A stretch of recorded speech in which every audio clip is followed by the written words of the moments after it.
No hate to Borough Market, but there are so many other great markets to visit while you're in London. So in this video, I'm gonna tell you about some fantastic ones to go to that Londoners love themselves that you might never have heard of before.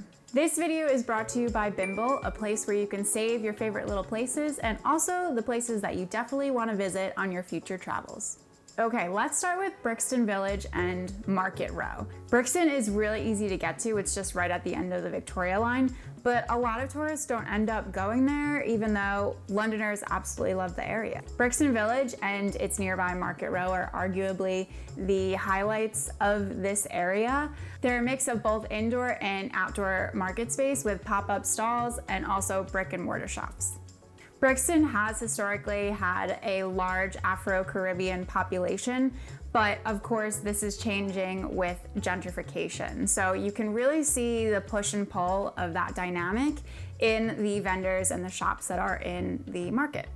There's a really diverse range of things on offer at these markets, from ethnic grocery shops to a wig bazaar to a vegan skincare shop to Filipino barbecue, you name it, they might have it. It's cool because it is very diverse, just like how London is.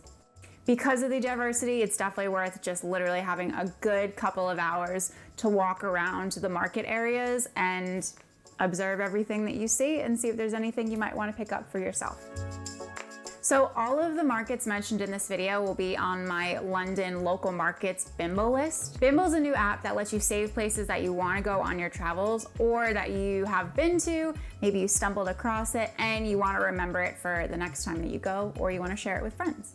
You can get my market list for free by downloading the free Bimble app through the link in the description of this video. And as you're doing your research for any upcoming trips, use Bimble to save the places that you come across in your research that you think you might want to go to. I personally would recommend making separate lists for each destination you are going to. So let's say it's London, and then for each topic or category. So London restaurants, London bars, London shopping. And then when you do eventually get to travel, you can also save the little places that you stumble upon while you are out and about to your list so you can always remember it in the future. It's then really easy to share your Bimble list with either your travel buddy or your friends. So then you're like that cool friend that always knows the best places to go, and their trip will be amazing because of you. Okay, let's get back to the markets. Maltby Street Market only opened in 2010, but it quickly became a favorite of Londoners that live in the London Bridge and Bermondsey area who want to eat well on the weekends. The market's quite small. It's located down an alleyway that's called the Rope Walk, and that name is in reference to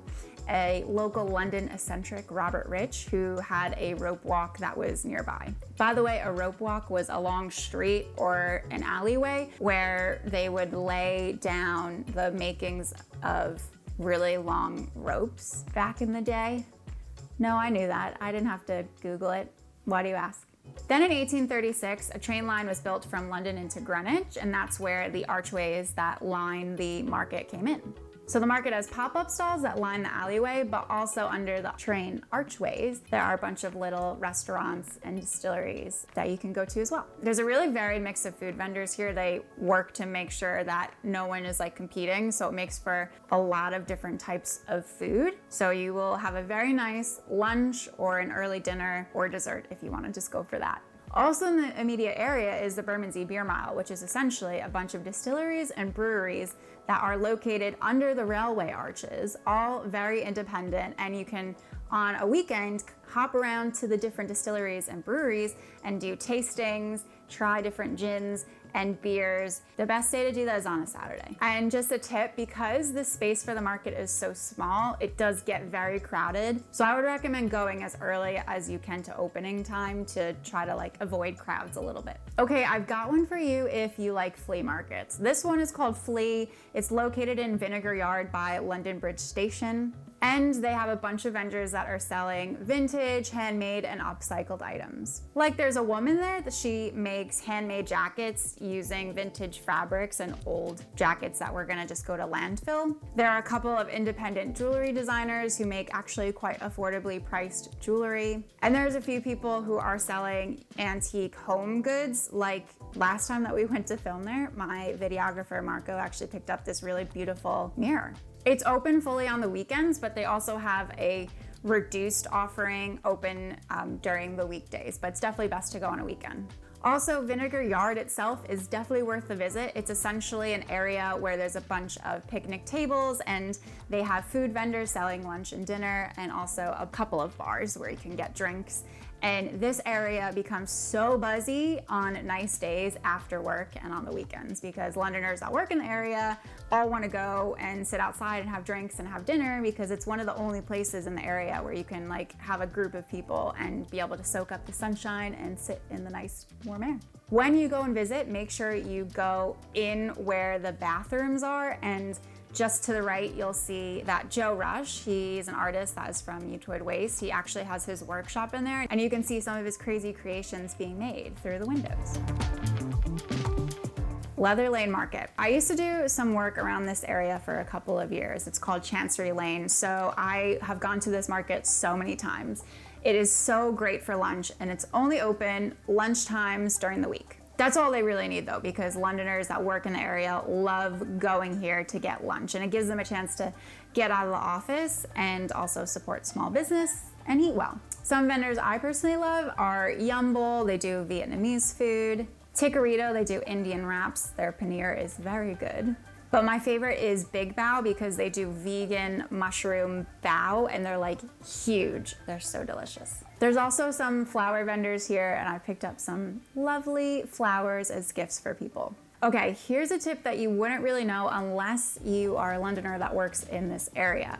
But there's nowhere to really sit down and eat near the market, but there's this private but like sort of public park called Gray's Inn Square, which is pretty close by, and it's so beautiful. So on nice days, Londoners always go and they sit and they eat in the park. Just make sure that you obviously clean up after yourself to keep it nice.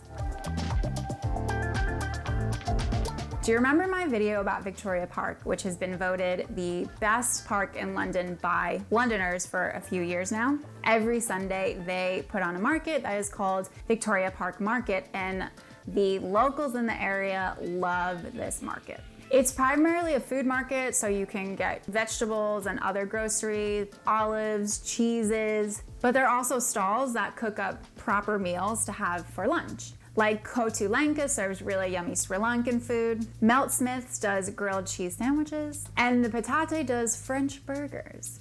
And personally, every time that I stop by this market, I go to this stall called I Am Not Okay, because they do the most amazing vegan cheeses, like so good that you can actually have it on a cracker, completely plain. And I've had many happy non-vegans when I brought their cheeses to other people's houses for like parties and stuff. Broadway Market, which is the name of this market, but it's also the name of the road that it's on, it's a little confusing, is a Victorian market that happens every Saturday in Hackney. There's a really big variety of sellers here, from greengrocers to jewelry makers to vintage sellers to chocolate makers. Along the Broadway Market, the road, there are also brick and mortar shops selling things like books and gifty things, and there's also cafes and restaurants, so you could spend quite a bit of time in this area just exploring the market and all of the shops.